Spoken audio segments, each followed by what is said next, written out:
Hello, everyone. Welcome, welcome. We are excited to have you here for today's webinar.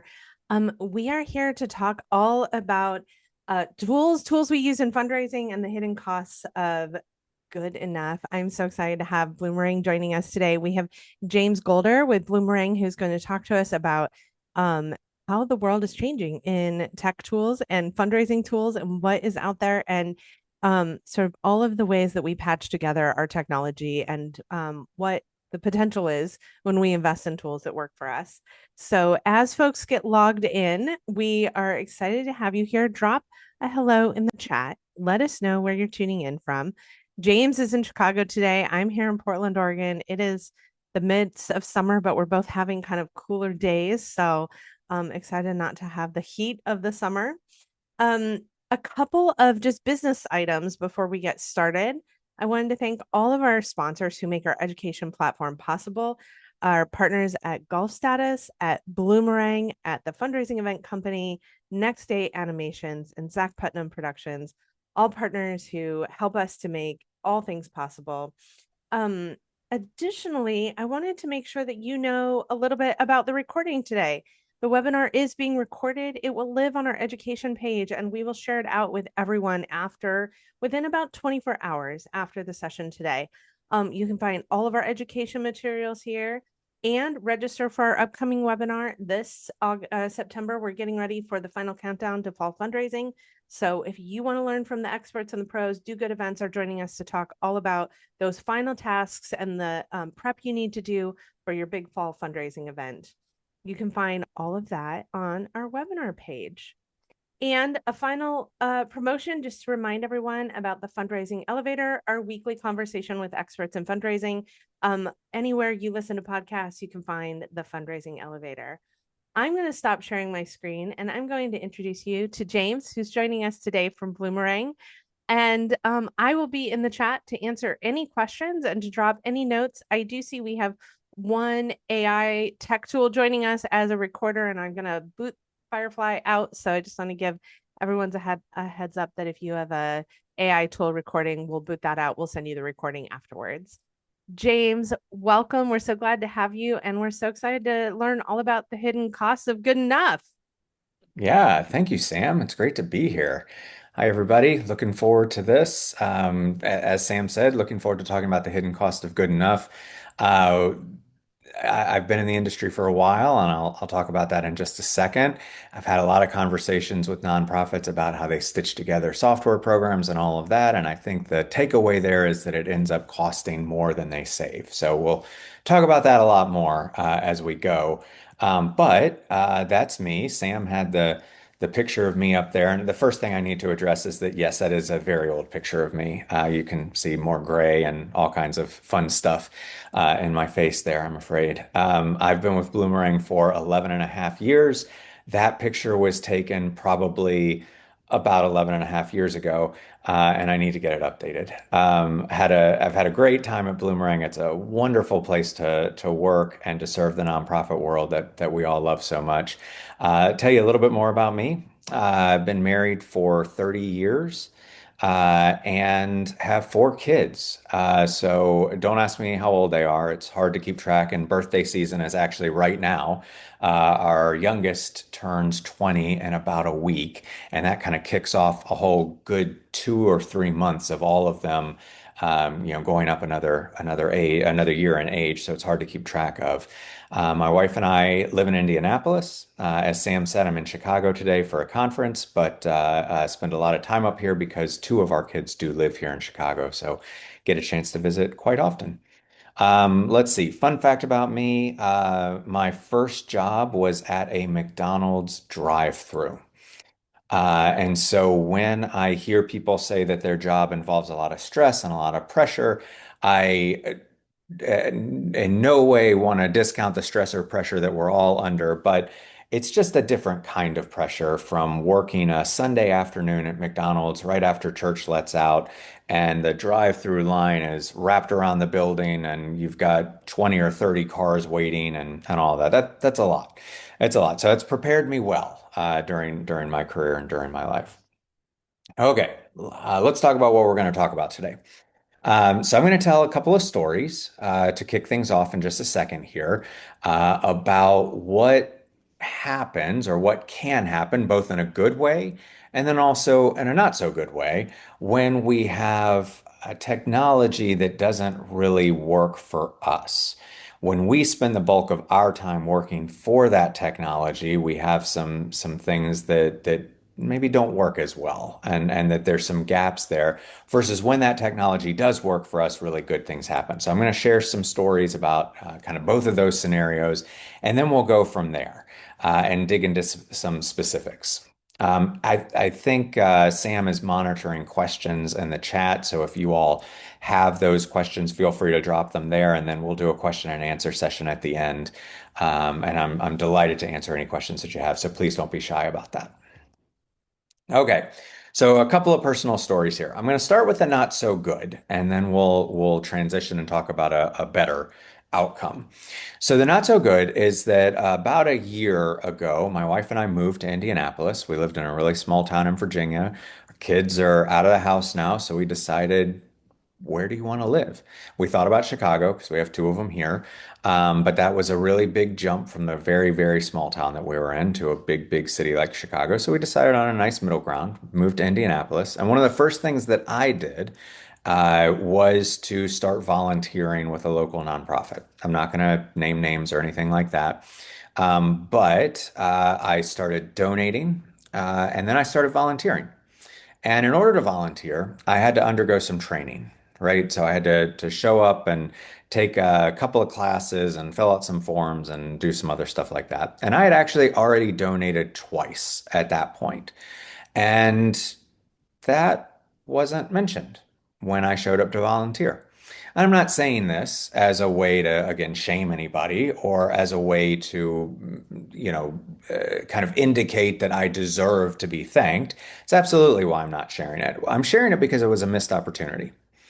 So the idea that the volunteer staff maybe could be made aware that they have a donor coming in, not a big donor. I'm not a major donor. I started off the way that most donors do, which we'll talk about in a little bit, on a lower level. I think it was $50 one time and maybe $100 the next time, something like that. So not a major donor, but the idea that maybe the volunteer staff could have been made aware of that, probably not a bad idea. I'll take it even a step further. My wife and I attended an event together a couple of weeks ago, actually, now. And there was no one there that I could tell that knew that I was a volunteer or a donor outside of purchasing the tickets for the event. So, again, not saying in any way, shape, or form that I'm such an amazing person that I should be acknowledged and thanked or fawned over or anything like that. Not at all what I'm saying. Just saying that it's a missed opportunity. Really great chance for someone to come up and introduce themselves and say, "Oh, you've been volunteering now for several months with us. That's so cool. Thank you so much for doing that. And I also know that you've donated. That's great." Those are those interactions that, opportunities, really, if you will, that can mean a whole lot to a donor and show them that you care, and show them that you're interested in who they are, and what's important to them.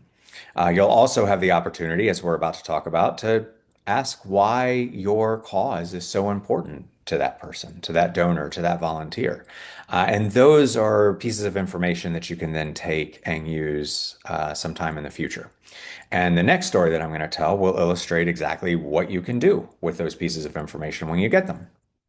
So that's an example of maybe not doing as well. And I happen to know the programs that this organization uses, and I know that they don't talk to each other. This story involves my wife, and this is a story of an organization that has different software platforms and programs and all of that that do talk to each other. And the result is very, very different. So here's what happened. This took place a while ago, and I'll go ahead and throw out. My wife is a runner. She runs 5Ks, and actually at this event that I'm about to tell you about, she finished first in her age group because she's amazing. I finished full stop. I finished. Definitely not first in my age group, but I did finish, and that's important too. I keep telling myself. My wife, as I said, is a runner. A lot of her work colleagues know this, and one of her work colleagues at the time said, "Hey, really like for you to run on our team. We're doing a 5K run. We have a team here, and it's to support the Childhood Cancer Foundation that is relatively local to us in Virginia at the time." That has been so instrumental as my wife's coworker's child had cancer. They were just incredibly supportive and helpful and did all the wonderful things that you would expect. And this was a fundraising event for them, and my wife got invited to participate. So my wife's name is Emily. Emily is a wonderful human being, and said, absolutely, would love to do that. Not only did she participate, the entire family participated. So it was the two of us and our four kids. We had a great time. It was wonderful. It was great watching my wife finish first, or I didn't get to see that, but I heard about it and it sounded really great. But there were a lot of activities for the kids to enjoy. They were a bit younger at that point, so there were some really cool things that they did, and we all had a really great time. Uh, so much so that we decided to go back and do it again the next year.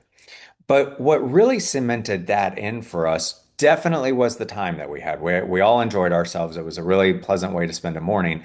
But also, the development director came over and personally thanked us and said, I know that so and so kind of pulled you into this, but I just wanted to come by really quickly and shake your hand and say thank you for supporting the organization. And the development director and Emily got into a conversation. They talked about all kinds of stuff and became, kind of friendly. This development director found out that my wife is a literacy coach and has a passion for helping children to read, amongst other things that they discussed at the time. So as I said, we came back the next year. We actually ended up going several years in a row. I don't remember how many, but it was several. And then COVID kind of upended everything, and then we moved, and some other things happened, so we haven't been back. But we did end up going several years in a row, and we actually made donations outside of the event. So we ended up having a really good relationship with the people at this Childhood Cancer Foundation, even though thankfully our children that's not something that's ever happened to our family, but we saw the good work that they do. We got involved in a lot of different things that they're doing, both from an event standpoint, but also from some other community opportunities that we took advantage of. And we just decided to donate. So that was really cool. And then we got involved on a volunteer level. And when I say we, I mainly mean my wife, though I did a few things to support. Because the development director, in talking with other staff and program directors and all of that, found out that this Childhood Cancer Foundation wanted to launch some tutoring for children who maybe were not affected by cancer, but were siblings of people who were affected by cancer. And so the families all go into this city, into this children's hospital, so that the child with cancer can get the services that they need, but the siblings come with them because you can't leave them at home. And so what happens to the siblings while their siblings are getting cared for, they start to fall behind in school a little bit. So the folks at the organization said, well, maybe we can have some tutoring and some other stuff set up for those kids while their siblings are getting services. Maybe we can kind of keep them up to date with what's going on, get them some tutoring and stuff like that. So, long story short, they ended up reaching out to my wife specifically and said, hey, Emily, we know that you're really into literacy. Can you help us kind of build this? Like, what does good look like? What does great look like? What can we do to make sure that this really works from a literacy standpoint? And a couple of things happened. So that really drew her in because that's her area of expertise, and she's really passionate about it. So she volunteered, spent a lot of time with that. But then they also asked over the course of that if we would be willing to help fund at maybe a slightly higher level than what we had donated at before. And we said yes, because again, this is something my wife is passionate about. So really good things happened because they had a lot of different software that kept little pieces of information about us as people. And they were able, when the time was right, to pull that information together and then use the information to reach out to the right people at the right time and all of that. So that's the counter argument. Whereas the first example that I gave, You've got, and again, I know this because I know the platforms and all of that that this first group uses. You've got information living in different places, right? Some of it's over here, and events are over here, transactions or donations are here. If someone is volunteering, that's in a completely different system. You may even have your email newsletter list kind of floating off there as well. And what happens is the opportunities are just kind of lessened. You just have fewer of them for greater impact. And that's what we're going to talk about today. So keep both of those stories in your mind as we go, because I will come back and I'll reference those as we talk some. And the first major point that we really want to talk about is the difference between transactions versus relationships. So the transaction is really important to keep track of, right? We have to know that a donor donated on this date to this fund or campaign or whatever it was. We have to know the amount of the donation, all of that stuff. I have to be able to send a tax credit or a tax receipt rather for it. All of those things we need to be able to keep track of. And so it's really important when you think about your donation platform, for instance, being able to make sure all of that happens. But there's a difference between those transactions and the relationships, right? So the relationships usually go a bit further than just a transaction. There's a lot more to a relationship and to a person that you want to keep track of other than the date and the amount and the fund and all of that. You want to know who that person is, what drives them, what motivates them, what keeps them hopefully coming back and donating again and again and again, what keeps them coming back attending events. What might cause them to want to come out and volunteer? How do we communicate with them? There's all kinds of things about people that we want to know other than the date and the amount of their gift. So we really want to make sure that we have something in place where we can start to track that, because otherwise, as it says there in the green box on the right, you're going to miss out on some diamonds in the rough. And what I mean by that, my wife and I are not rich, right? We're not capable of writing a check for $1 million or $100,000 or anything like that. But we might be able, in the right situation, in the right scenario, like we did with the childhood cancer folks, to write a slightly bigger check, or maybe it would be go from $50 a month to a couple $100 a month or something like that. That that's a pretty good amount of money over a year's period, if you break it down like that.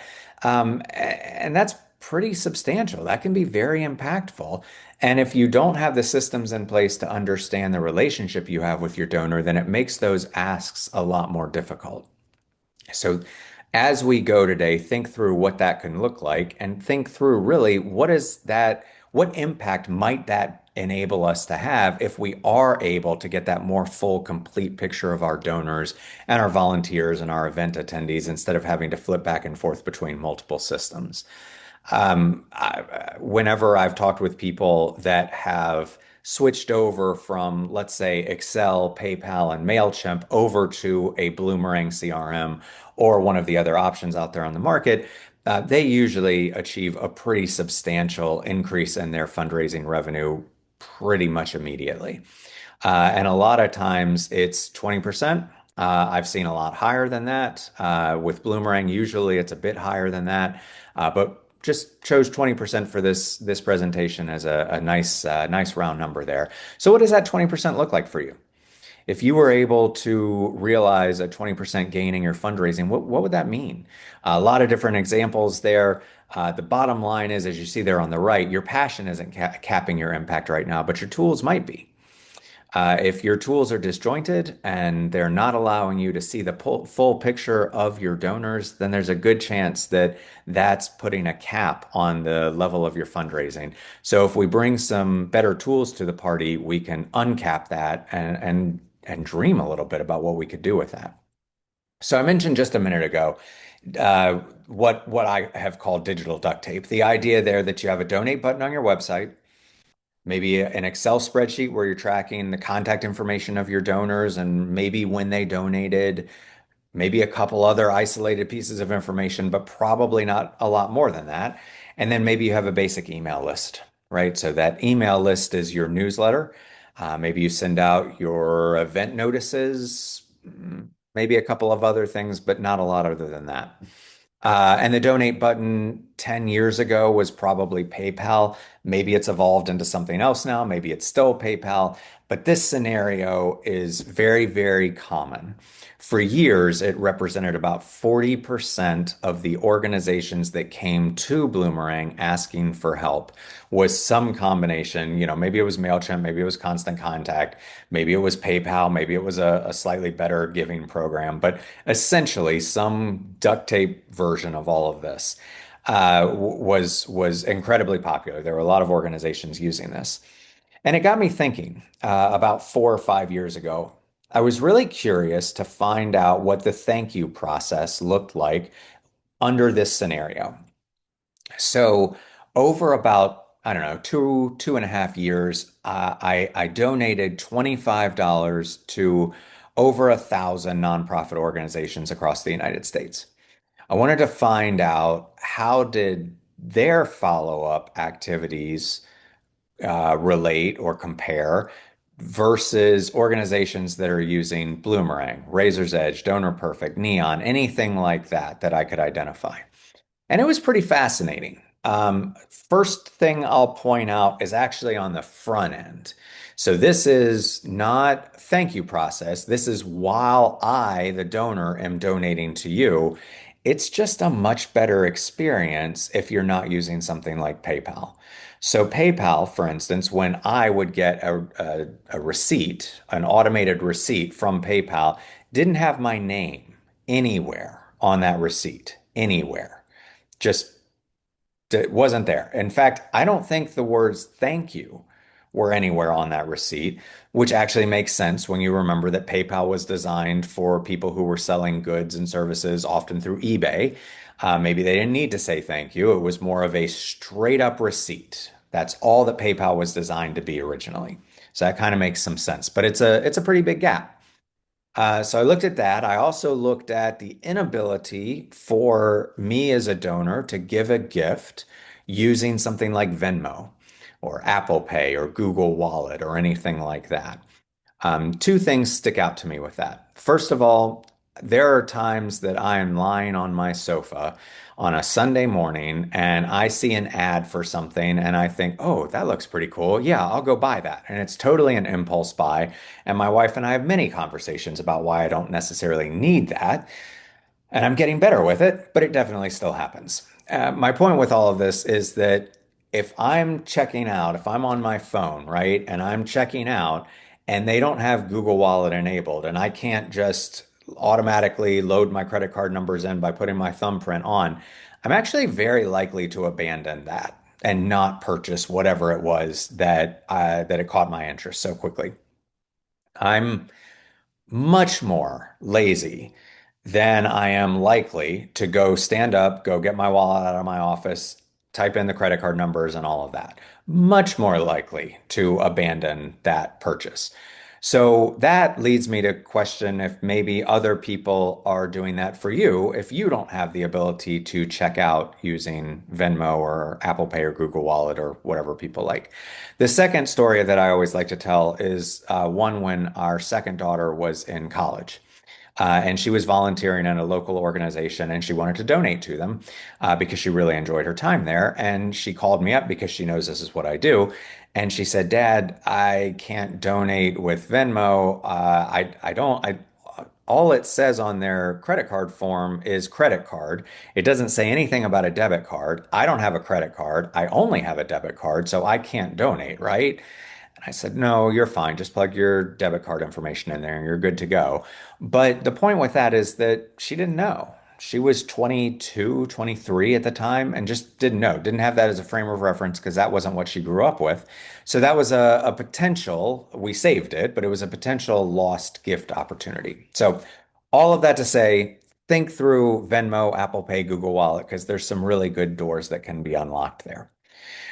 Also, with this digital duct tape here, think through your follow-up opportunities because that's where your donors really get to know you.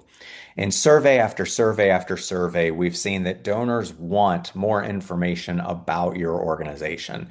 They want to stay informed. They want to see the impact that their gift has. They want to know that they are supporting an organization that is doing good in their community. So if you're not able to stay in touch with them and send emails and invite them to volunteer and invite them to take a tour and tell them about upcoming events, and all of those other things, you're missing out on the opportunity that you have to cement that relationship in with that donor. What I found over the 2.5 years or whatever it was when I was giving these donations is that organizations that were using something like a PayPal that was, as far as I could tell, disconnected from a true CRM, their rate of follow-up was vastly different, vastly less than organizations that were using some sort of CRM. So I don't remember the exact numbers off the top of my head, but it was less than one touch if they were using something disconnected. So, in other words, the odds were pretty good that I just wasn't going to get a follow-up email at all, not a single one, versus organizations that were using some of the other platforms that are out there, where those were averaging about 1.5 touches after a gift. I would be malpractice of me not to point out that Bloomerang averages over 3 touches per gift. So Bloomerang does allow you easily to continue that conversation with someone after they donate, which is what donors time and time and time again tell us that they want. They want to stay in touch. They want that communication because again, they are making an investment in the work that you're doing and they want to know if that investment is paying off. So if you think through the current systems that you have right now, when someone comes to an event, let's say that they buy a ticket, they get there, they go through the event, you make an emotional connection with them, they decide to raise their paddle during the paddle raise and they donate $100, let's say. That's amazing. That's awesome. We want to celebrate that. You also want to continue the momentum that that event has just given you. You want to continue the conversation with them. Ask them to come in and take a tour. Ask them to volunteer. Tell them about other upcoming events. Show them stories of impact that their donations are making with you because that's going to resonate. So if you're thinking about all of this and you're thinking, well, wait a minute, I'm not sure how to do that because our event data lives off over here. And to do that, we'd have to pull the information into our CRM and then maybe send it over to MailChimp or whatever we're using. And maybe that's easy to do. Maybe it's hard to do. Maybe you have to export and then import, however, all of that works. A lot of times, speaking frankly, if there is a manual process where you're exporting and then importing, it just doesn't get done. And so those are some missed opportunities that we really want to take advantage of when we're able to because of the long game, which we're going to talk about here in just a minute or two. So before we do that, I do want to talk quickly about what we call the false upgrade. So the idea here is that there are a lot of systems out there that look so much better than PayPal, and they are so much better than PayPal. They have variable ask amounts. They allow donors to give using Apple Pay and Google Wallet and Venmo and all of that stuff. There are all kinds of really fancy things designed to help recapture a donor after they've abandoned that gift. All of that stuff is really awesome. It's really cool. The question is, does it connect to anything? So if those systems are collecting donations, but not feeding into a CRM that will allow you to, again, really understand that relationship, understand the full picture of that human being and who they are and what they care about and what motivates them, then really what you're looking at is a cash register. So a cash register rings up the sale, right? Takes the credit card information, charges it, all of that, takes the money. Cool, good, doesn't really do anything after that, though. Maybe some of the systems do this. The next time the donor comes back, maybe it pre-fills the credit card information. Awesome. That's one less step that the donor has. The question that I would have is, how are you getting them to come back? What's the mechanism that you're using to get them to come back and donate again? Because if you're not sending them emails, if you're not inviting them to volunteer and all the other things that we've been talking about, how are they going to remember you? And if they do remember you, how are they going to know the impact that you're having in their community, which is, again, time and time again, what donors say is the primary driver to get them to come and donate again. So think through what's happening after a gift is made, whether it's an online giving form, whether it's an event ticket purchase platform, whatever that looks like.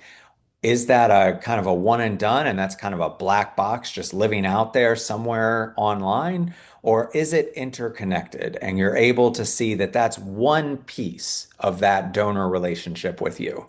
That there's a lot of other pieces that can and should be fit together in order to give you that entire piece of the puzzle, or the entire puzzle rather, of that relationship that you have with that donor. That's a really important question. So think through what that looks like on your end. Uh, Good way to think about it right here on the screen. The difference between accepting donations and managing the relationships, managing the donors. The transactions are incredibly important, as we talked about up front. Got to know the date and the amount and all of that stuff. I don't want to gloss over any of that. Really, really important, but that's not the relationship with the donor. There's a huge difference there. So if you're only using the giving platform, you're probably missing out on some opportunities there. My strong suggestion, if you have a giving platform that you really love that does a really good job for you, that's awesome. Ask them what CRMs do they integrate with, and then figure out how to make all of that work from there. Because otherwise, you're very likely missing a really important piece of that puzzle. One of the reasons that we settle sometimes, I think, is that we want every possible dollar to go to the mission, and so we look for stuff that's cheap. Sometimes we look for stuff that's free. One of the things that we talk about a lot at Bloomerang is the illusion of free, and the idea here is there's no charge for PayPal, right? So PayPal offers that for free. The problem with that is that it's not a particularly good experience for your donor, nor is it a particularly good experience for them after the gift is made. So the giving experience itself, they have to click through, they have to type in stuff, all of that stuff that we all know about. But then, if I recall correctly, PayPal doesn't have to share the contact information with you. In fact, I know I've talked to organizations that get donations through PayPal and then don't get email addresses or anything like that. So there's really no way for them to follow up with that donor. And again, that's what your donors want. They want information on the impact that you are making through them. The other kind of systems that we talk about at Bloomerang sometime are the platforms that are free, but that are asking for a tip or are charging higher processing fees or whatever. So if you think about most online giving platforms, they give the donor the option to cover the processing fee. That's good. We like that. That's really smart. That makes a lot of sense. I think where we want to think through things really carefully is pre-checking that box so that the donor is defaulted to covering those processing fees.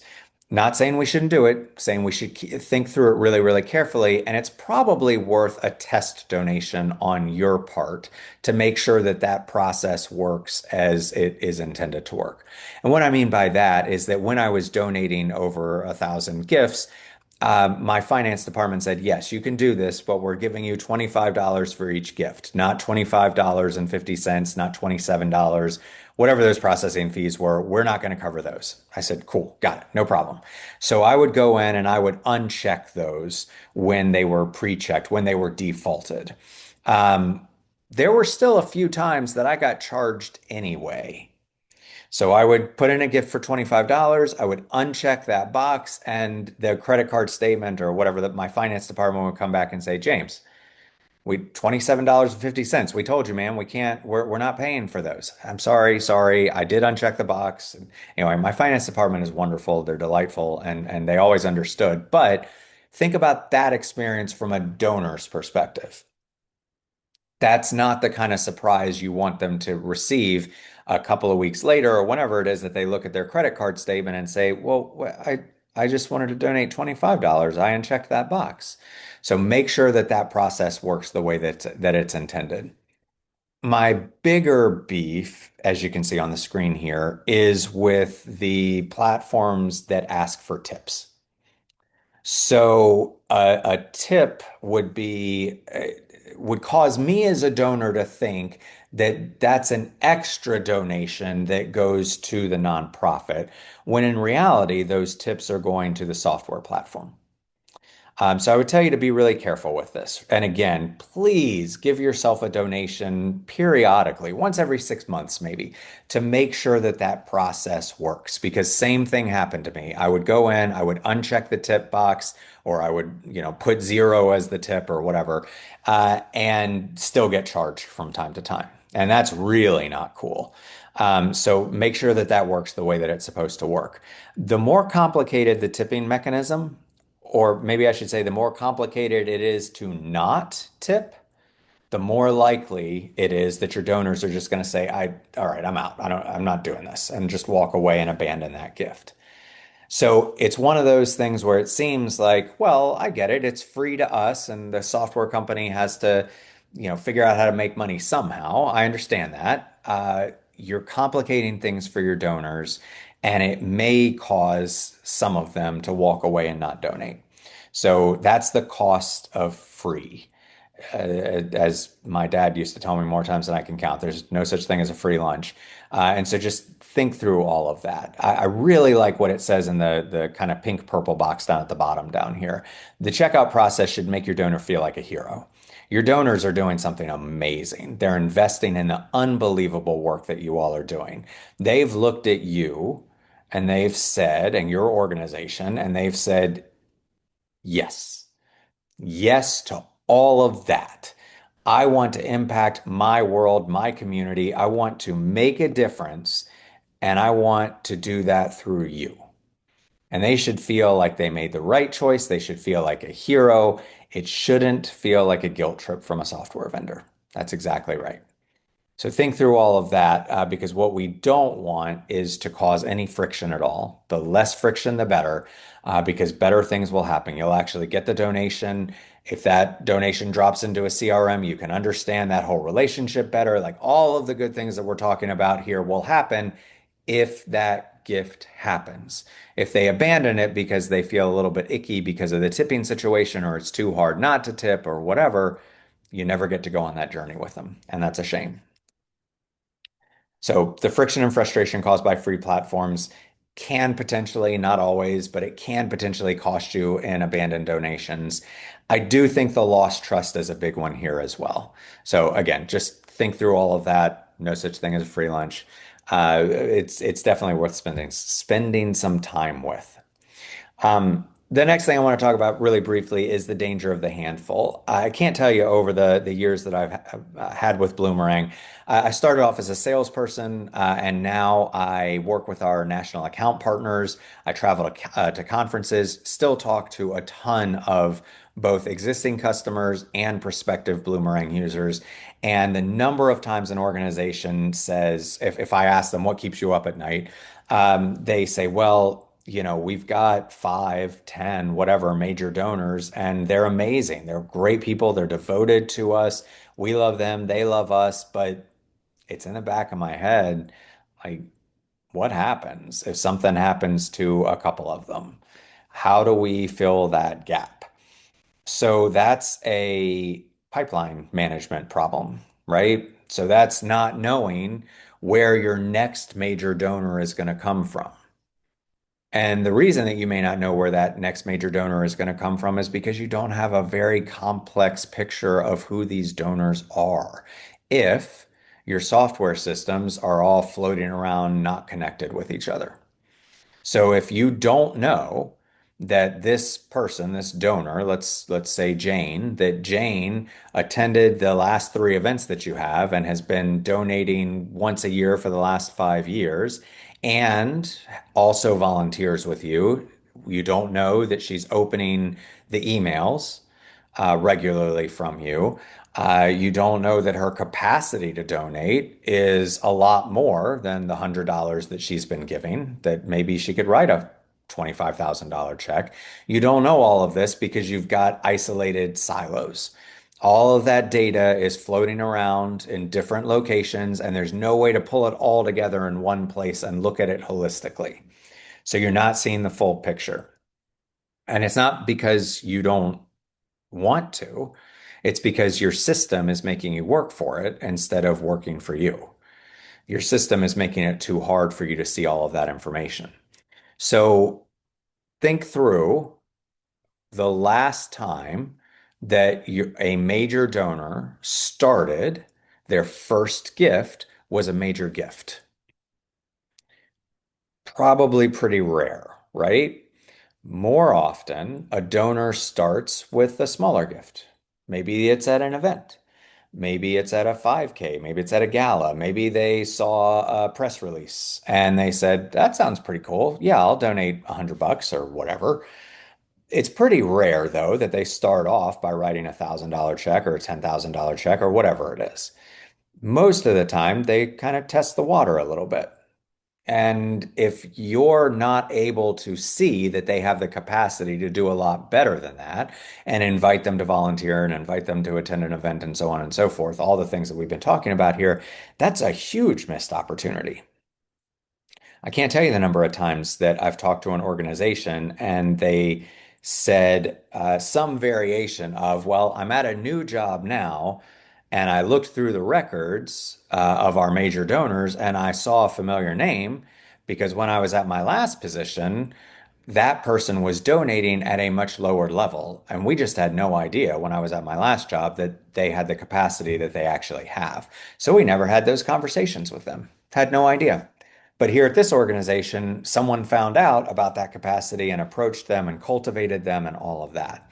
So that's the difference in what you can do when all of these different pieces of software actually work together for you instead of requiring you to do a whole lot of work that, quite frankly, doesn't get done much of the time.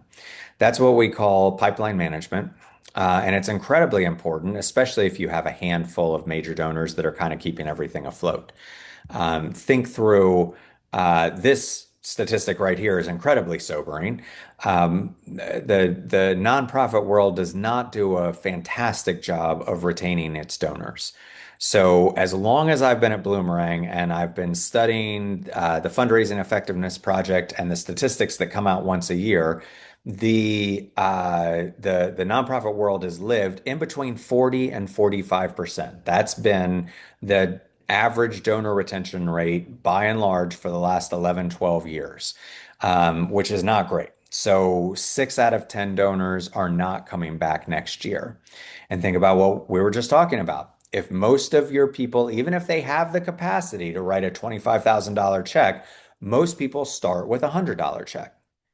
So if you're not retaining 6 out of those initial 10, then a lot of people who have the capacity to eventually become a major donor are walking out of the door having only donated 1 year, maybe 2 years, maybe it's 3 years, whatever, but they weren't cultivated properly. They weren't told of the impact that you're having, all of those things that donors really want to hear about, and they just left.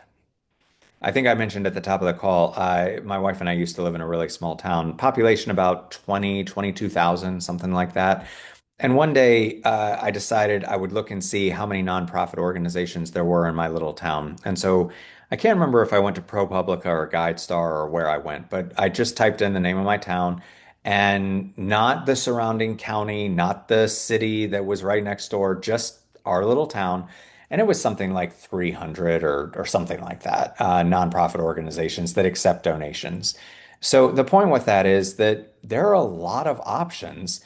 In my tiny little town in Virginia, there were a ton of options, and so many of those groups were doing amazing things in my community. I would have loved to have supported a bunch of them. If you're not continuing the conversation with your donors and you're not telling them about the wonderful work that you're doing and the impact that you're having and how great work affects their community, they will find someone else. It's just a cold, hard fact. So make sure that you're communicating with them because that is going to help your major donor pipeline. It will help things, it will help you to build the bench, as it says here. You can't find your next major donor if you don't know who your loyal donors are. And it's really hard to see those patterns on a spreadsheet or in that cash register black box that we talked about a little while ago, particularly if those donors are also attending events and also volunteering and opening emails and all the other things that we've been talking about. It's really hard to catch all of that and identify, oh, hey, that person, you know what? I'm going to take them out to lunch because that person I think is ready for the next step, which would be to go from $500 a year to maybe a couple $1,000s a year or something like that. Really hard to identify who those people are. One of the last things that I like to talk about is forget the jargon. So, as I mentioned, I'm here at a conference. I wander around a little bit and I listen to some of the other vendors who are there, and I like to look at their signs and their banners and all of that. And I really like to listen to how they interact with prospective customers, just to kind of get a feel for how things are going in the industry. And one of the things that drives me absolutely crazy is when they start talking about, these words here on the screen. When I hear people talk about, well, what's your tech stack? I hate that. Oh, omnichannel is so important. Your database manager, blah, blah, blah. They're buzzwords and they don't mean anything. What you're looking for is not corporate software. It's not, the buzzwords and all of that stuff. What you want is relationship management. That's the really important thing. You want to make sure that when you have an interaction with a donor and you find out, oh, you're a reading specialist, you care very deeply about literacy and about teaching children to read, that you put that information somewhere so that when the need arises for that, when you as an organization decide you're going to do something with helping children learn how to read, with getting a tutoring program off the ground, you can, oh yeah, I think, did we have someone that donates? Let me go run a search real quick and see, because I think maybe we have someone who could help with this. Oh, look, we do have someone who can help with that. Emily Goalder, she's amazing. Yeah, let me contact her because we could get her to volunteer and maybe that would turn into something bigger on the donation side as well. But if you're relying on that to live in your head, I can tell you as someone, that the memory doesn't get better as we get older, that's for sure. So make sure that you have a place that you can put it. And if you, as a fundraiser, leave the organization, make sure that your replacement, the next person in line, can step right in and have access to all of that. Because it's going to be critically important for them to be able to learn the ropes really quickly and to be able to grow your efforts and build on that, which is all really important. So, one of my last exhortations here, let's say, is to stop settling for good enough. You all do amazing work, absolutely incredible things. Stop settling for good enough. It's too important to be held together by spreadsheets and cash registers. Be excited to dream a little bit about what you could do if you saw that holistic view of your donors. If you were able to see that they attend certain events and they volunteer and open emails and they have the capacity to do this and all of that. It gets really exciting when you're able to look at all of that together. And it gets even better when you have a software system that actually proactively tells you, hey, this group of people over here, I think they might be about to lapse. So they donated a while ago. They're not really fully engaged. They're kind of slipping a little bit. Might not be a bad idea for you to reach out to them a little proactively and see if there's anything we can do to make sure that relationship stays in place. Or what if your software proactively told you that, let's say, this group of donors might be ready to upgrade their giving? Maybe this group of donors would be interesting to have a conversation with about your upcoming capital campaign. That's where the industry is going. Bloomerang is not alone. I probably should tell you that we're the only ones doing this sort of thing, but we're not. There are a lot of options out there. I think Bloomerang's the best, but there are a lot of options out there that are doing some really cool and exciting things. And that's really where the industry is moving. So that you put data in, and then the system tells you and gives you a workflow for what to do next with different groups. That's really what you want to move towards. But I can tell you for absolute certainty that if you're going to rely on spreadsheets and MailChimp and PayPal or whatever it is, whatever combination of things it is like that, it's not going to work that way for you. But those systems are gonna start being able to do amazing things. So Sam, I don't know if you I hope you've been monitoring questions. I have I not been. have. Awesome.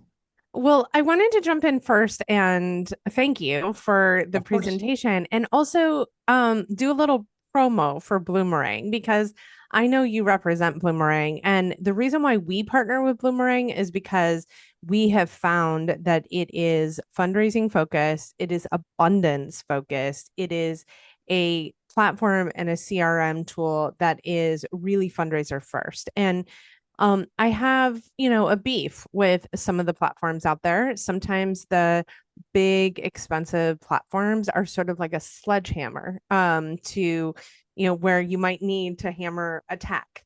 And so I'm always a big fan of looking at where your organization is at and the needs of the organization. And you were sharing lots of stories, and I have two small stories of sort of that assessment. One is that I work with a community garden, and we're a group of volunteers. And that group of volunteers was looking to raise a little bit of money for a one-time campaign and for it to be sort of a easy way for people to utilize other forms of payment than dropping cash at a bake sale sort of thing. And so some of the free platforms became a really easy tool for that type of engagement. We weren't going to be developing a relationship. We weren't building on our organizational sort of strategy. We had this very specific campaign, and the free tools, I think, were a great resource. But when looking at all the folks that we have tuned in today, a lot of your organizations I know, and a lot of your organizations are sort of small to mid range. You haven't budgeted for big tools in the past. And that's where I wanted to share the story of sort of leaning into abundance. And we had an interview that we did with one of the big corporate sponsors. He is a partner that sponsors more nonprofits in the sector than any other corporate sponsor we've worked with. The Standard Insurance is routinely listed as one of the top sponsors in the nation for the nonprofit sector. And they talked about the importance of professionalization and things like, did they get a receipt? Did they get a thank you note? Was it followed up with promptly? Was it something that their CFO could file off of? And so that's where I advocate of really understanding and investing in a tool, because those hidden costs of not having the right tool, I think, is a really big deficit that we operate from. And I mean, the nonprofit sector as a whole, the name itself, right? It says that we lead with deficit. And I'm a big fan of abundance and leading with abundance. And sometimes investing a little bit in the right tools can have a huge impact. Um, and you didn't talk at all about AI. And I wanted to advocate for a lot of the tools right now, a lot of the CRM platforms that are out there are really looking to figure out how to safely, ethically, and in a way to automate resources for nonprofits integrate AI. And I think that you all have done that really well. I'm wondering if you can talk a little bit about Penny and how Penny can help make fundraisers' job easier. Of course, that's a great question, Sam. So, and I really like the way that you framed that. AI is an amazing tool. It's a little scary. We're all trying to figure out the ethics of it and what it'll do and what it can't do and all of that. We have tried to take the approach that fundraising is such a relational way of doing things. We don't want to get in the way of that. Technology should be there to augment the skills that you have as a fundraiser not replace any of that. So our goal has been to provide you with as much information as easily and as quickly as possible, but let you take that information and do with it what you think is best. So what Sam is talking about, Penny, is built into the system. And if any of you all have used any of the bigger, CRM systems out there, you may be familiar with the term query, which is a reporting term. And it requires you to build reports in a certain manner, and it's painstaking and it takes a long, long time. And it's just kind of a bummer. That might be the easiest way to put it. And it's one of the most common questions that we get. Literally this morning, I had someone walk up to me and say, please tell me that Bloomerang's reporting system is easier than queries and it won't take me 3 days to get the information out of the system that I need. I said, well, have I got something to show you? And Penny is a wonderful tool that is AI based, and it allows you to essentially run conversational reporting. So you can type in to the reporting taskbar and say something along the lines of, I want to see a list of all of my board members who donated over $1,000 in the last 12 months, something like that. So you don't have to dig in behind the scenes and select the filters or build the queries and all of that. You just kind of type what you want to see. And then the system says, here you go. And it shows you that list of people or the events or whatever the information is that you're looking for, without you having to kind of have a master's degree in database administration to get to all of that information. So it pulls it up really quickly. It allows you to get to that information quickly without taking, hours or days, and then it allows you to action on that information a little more quickly as well. Kind of what I was talking about a little bit earlier with the database that surfaces information to you instead of waiting for you to try to piece it together. I will tell you all, I think that's the piece that's missing so far. As I travel around and I listen to people and I ask questions and all of that, AI right now, in my opinion, is being treated as a checkbox. So if you look at a lot of people at these conferences, they've got the big banners and all of that stuff. And it literally, I saw this, not this conference, but one a couple of weeks ago, literally had a little, line item on the banner that said AI included or something like that with a check mark beside it. That that doesn't mean anything. I have no idea how that helps you as a fundraiser do your job better. Don't understand that. Doesn't make sense to me. So that's what I would urge you to do. You all are really good at relationships. You're really good at connecting with people, at understanding people, at managing all of that. Make sure that your tools augment that, not replace that. And I think that's one thing that Bloomerang has done a really good job at so far. Yeah, I was blown away. You all did a demo of Penny when Penny first Mhm. came out. And as an event planner, the way that I'm utilizing it right now for all of our organizations that have Bloomerang is I'm going and asking Penny, can you identify and source for me who might be the best person to talk to for the lead gift in my paddle race? Yep. Or I'm strategically trying to secure two sponsors at $10,000. Could you Yep. identify the prospects that I should be soliciting? It's a way to me to best have like increase ROI because your time and energy isn't just grasping at straws, it's data driven and it's analyzing your data for you to give you a targeted approach. So I love Penny. We did have a question from Sure. Carol about free platforms. So Carol has utilized a couple of different free platforms and has found that they often have things like hidden fees, back end fees, fees going to the donor, even Sure. additional fees if their list grows. Is that true for all free platforms? Do you find that that's the case that they're going to find fees showing up in other places?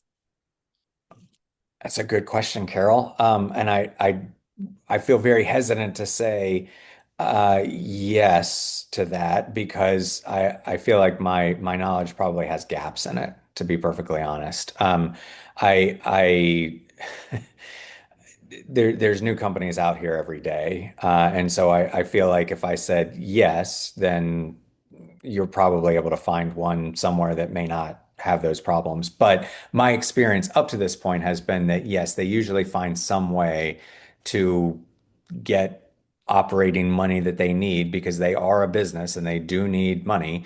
So they'll figure out some way to get that, Mhm. whether it's from the donors through tips or whatever other mechanisms there are, or through you all, through the organizations that they're, giving a free service to. Yeah, I think that's probably just the way that it is.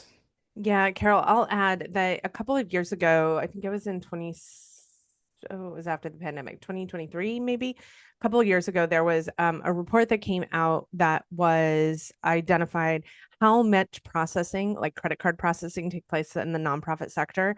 And out of that report, a lot of platforms began to add the back end fees Yeah. associated. So you see, Yeah. so a lot of organizations left the subscription base where you as the nonprofit pay for a fee and added the fees in the transaction. So um I'll dig around and see if I can find a link to it so that I can add it to the recording. Thanks, Carol.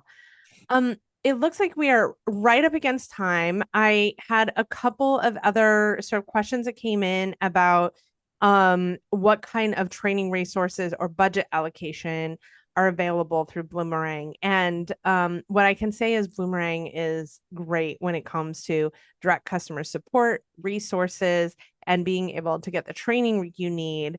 And if you drop into that link that I just dropped in the chat, you can actually get a demo in which they can walk you through the product and also help you to get a bid for cost and anticipation. And finally, as we wrap up, I see that James has dropped a slide about the upcoming GiveCon. GiveCon is the annual conference hosted by Bloomerang. I was there last year. It was such a fantastic event. We did a live podcast recording on the stage, and I'll drop that link in too if you want to get a little taste about GiveCon and attend a conference that is really focused on abundance and talking to sector leaders about how to build your nonprofit fundraising plan from a frame of what's possible and potential. This is a great conference to go to. James, thank you so much for your time. Thank you so much for helping us to navigate the tools. We will get this recording out in the next 24 hours. And if folks have any questions, we'll be sure to add contact information and details in the recording. Thanks, Thanks for having me, everyone. Sam. Bye.